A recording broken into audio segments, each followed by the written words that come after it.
सपा के धर्मेंद्र यादव पहुंचे बांदा, जहां पर कार्यकर्ताओं ने किया उनका जोरदार स्वागत। बताते चले कि समाजवादी पार्टी के सपा के धर्मेंद्र यादव खंगार समाज के कार्यक्रम में शिरकत करने पहुंचे, जिसमें उन्होंने कार्यकर्ताओं को संबोधित किया। बताते चले इस कार्यक्रम में खंगार सिंह की जयंती के अवसर पर धर्मेंद्र यादव बांदा पहुंचे थे। आइए सुनते हैं कार्यकर्ताओं को धर्मेंद्र यादव ने संबोधन में क्या कहा।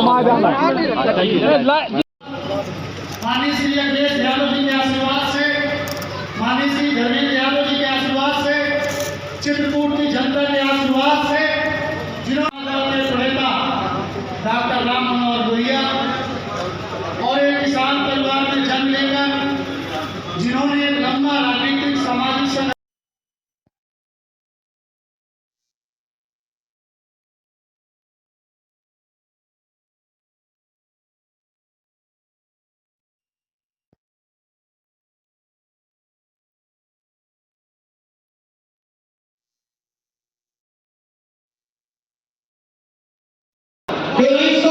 में जब हमारे देश का संविधान बाबा साहब भीमराव अम्बेडकर जी के दस्तकावली डॉक्टरी कमेटी ने तैयार करके देश के लोगों को दिया, हमारे संविधान सभा के लोगों ने बनाया, उससे पहले हमें कोई अधिकार नहीं थे। उन्होंने अधिकार दिए दलित भाइयों को, मंडल आयोग की सिफारिश आई, पिछले लोगों को हर पर अधिकार मिला है। उन अधिकारों की ये रक्षा करने का समय आ गया था। ये मान के चलना, अगर 24 के चुनाव में भारतीय जनता पार्टी जीती तो ये दलित पिछड़ों को अधिकार, ये मुसलमान भाइयों को अधिकार, हक और आरक्षण जो मिला हुआ है, ये बीजेपी के लोग पूरी तरह से खत्म करने का षड्यंत्र कर रहे हैं। इस आरक्षण को भी हमें आपको भी बचाना है, हमें अपनी नौकरियों को बचाना है, हमें जो हक अधिकार दिए हैं बाबा साहब के संविधान ने, उस संविधान को भी बचाना है। और बड़ी बात नहीं कह रहा मैं बाधा के मीडिया के साथियों, अगर 24 में बीजेपी लौटी तो ये देश का लोकतंत्र भी पूरी तरह से बीजेपी के लोग खत्म कर देंगे, मान के चलना सकता। ये चुनाव देश के लोकतंत्र को बचाने का चुनाव होगा, ये चुनाव देश के संविधान को बचाने का चुनाव होगा।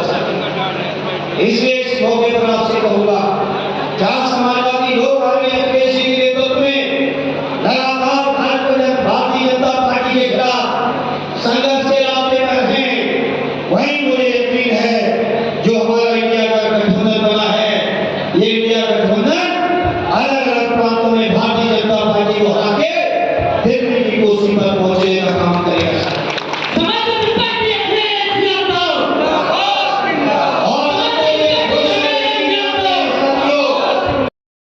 की कट रही है सर, आज बांदा आगमन हुआ है। समाजवादी पार्टी ने जो है खेत खंगार सिंह जी की जयंती पर जिस तरीके से बधाई दी है, उसको लेकर किस तरीके से समाजवादी पार्टी देखिए, समाजवादी पार्टी समाज के हर वर्ग, हर जाति और धर्म के लोगों का सम्मान करती है। और मैं समझता हूँ, मैं सौभाग्यशाली हूँ इस बात को लेकर कि आदरणीय राष्ट्रीय अध्यक्ष जी ने इतने बड़े महापुरुष की जयंती के अवसर पर मुझे यहाँ आने का मौका दिया।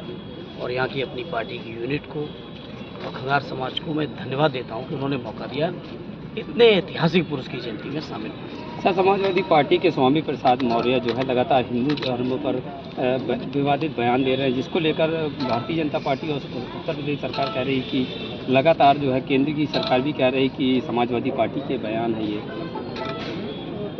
समाजवादी पार्टी के राष्ट्रीय अध्यक्ष जी ने और पार्टी के वरिष्ठ नेताओं ने समय समय स्पष्ट किया है कि ये स्वामी प्रसाद जी की निजी उनके बयान हैं या विचार हैं। पार्टी इन चीज़ों से ना इत्तेफाक रखती, ना सहमत है, ना पार्टी का कोई इसमें सीधी भागीदारी है। सर, रामचरितमानस पर भी उन्होंने कई बार टिप्पणियां की। इस बात का जवाब मैं समझता हूँ स्वामी प्रसाद जी देंगे। और जो भारतीय जनता पार्टी के लोग स्वामी प्रसाद जी पर आरोप लगा रहे हैं, उन भारतीय जनता पार्टी के लोगों से पूछो कि स्वामी प्रसाद जी की बेटी को अपना सांसद बना के घूम रहे हैं और समाजवादी पार्टी लगातार कह रही है कि इन बयानों से समाजवादी पार्टी का कोई मतलब नहीं है। लोकसभा पर क्यों बार बार उठा रहे हैं? लोकसभा पर कितनी सीट? मैं समझता हूँ बीजेपी के लोग शायद स्वामी जी की बातों से ज़्यादा सहमत हैं, इसीलिए उनकी बेटी को अपनी पार्टी का सांसद भी बनाए और संभवतः भविष्य में भी चुनाव लड़ा रहे हैं। 2024 में लोकसभा में कितनी सीटों पर समाजवादी पार्टी चुनाव लड़ेगी? समाजवादी पार्टी ज़्यादा से ज़्यादा पे लड़ेगी इंडिया गठबंधन के साथियों के साथ, पार्टी के राष्ट्रीय अध्यक्ष जी और इंडिया गठबंधन के अन्य पार्टियों के भी जो वरिष्ठ नेता हैं, उनके मुखिया हैं, मिलकर तय करेंगे। इंडिया गठबंधन पूरा 80 पे लड़ेगा, उसमें मैं समझता हूँ उत्तर प्रदेश के अंदर समाजवादी पार्टी सबसे निर्णायक, महत्वपूर्ण, मजबूत पार्टी है, तो निश्चित तौर पर समाजवादी पार्टी की सबसे ज़्यादा भागीदारी होगी। आज बांदा में आपका कार्यक्रम था, समाजवादी पार्टी के कार्यकर्ताओं को क्या संदेश देना चाहिए? समाजवादी पार्टी बांदा के कार्यकर्ताओं से मेरी यही अपील है कि आने वाले 2024 के चुनाव में बांदा चित्रकूट की जो हमारी लोकसभा है या तिंदवारी विधानसभा जो हमीरपुर में भी भागीदारी है बांदा जिले की, उसको ऐतिहासिक वोटों से जिताएं, क्योंकि ये चुनाव जहां आने वाले समय में कैसे जाति जनगणना हो, कैसे समाज के हर वर्ग को न्याय मिले, कैसे हर वर्ग को भागीदारी मिले, कैसे समाज के अंदर जो बेरोजगारी है दूर हो, किसानों की समस्याओं का समाधान हो, अग्निवीर के जो नौजवान हैं उनकी समस्याओं का समाधान हो, इन तमाम मुद्दों पर, या सरकारी कर्मचारी उनकी पुरानी पेंशन की समस्या का समाधान हो, बहुत सारे मुद्दों पर पार्टी चुनाव लड़ेगी। और मुझे यकीन है कि बांदा के लोग न केवल बांदा चित्रकूट लोकसभा बल्कि हमीरपुर लोकसभा को भी जिताने में महत्वपूर्ण योगदान देंगे। मैं जो है 6-7 साल से बेटे के बीमारी को लेकर, किडनी का बीमारी है और 6-7 साल से मैं परेशान थी, लेकिन कोई मेरा रास्ता नहीं मिला। इसीलिए कुछ लोगों ने कहा कि चलो वहाँ बागेश्वर धाम हो आते हैं, तो वहाँ से आपका जो है बेटे की तबीयत में सुधार हो जाएगा। इसीलिए वहाँ पे हम लोग गए, वहाँ पे गए, मेहंदीपुर बालाजी भी गए, वहाँ से आए, वहाँ भी बागेश्वर धाम पर और मेहंदीपुर बालाजी में उनका स्वरूप देखा। वही स्वरूप हमारे दरवाजे पे जो है नीम का पेड़ है, उसमें भी बालाजी का स्वरूप हमें देखने को मिला। इसीलिए जो है हमें विश्वास हो गया कि बागेश्वर धाम बालाजी यहाँ प्रकट हुए हैं। बागेश्वर धाम या मेहंदीपुर बालाजी धाम के दर्शन करने के बाद आपके बेटे की हालत में क्या सुधार? बहुत सुधार हुआ, यहाँ तक कि बचने की भी हालत नहीं थी। इतनी हालत सीरियस हो गई थी कि बचने की हालत भी नहीं थी। इसीलिए बहुत अब सुधार बहुत हुआ उनकी कृपा से। तो आप बागेश्वर बालाजी को क्या कहना चाहते हैं?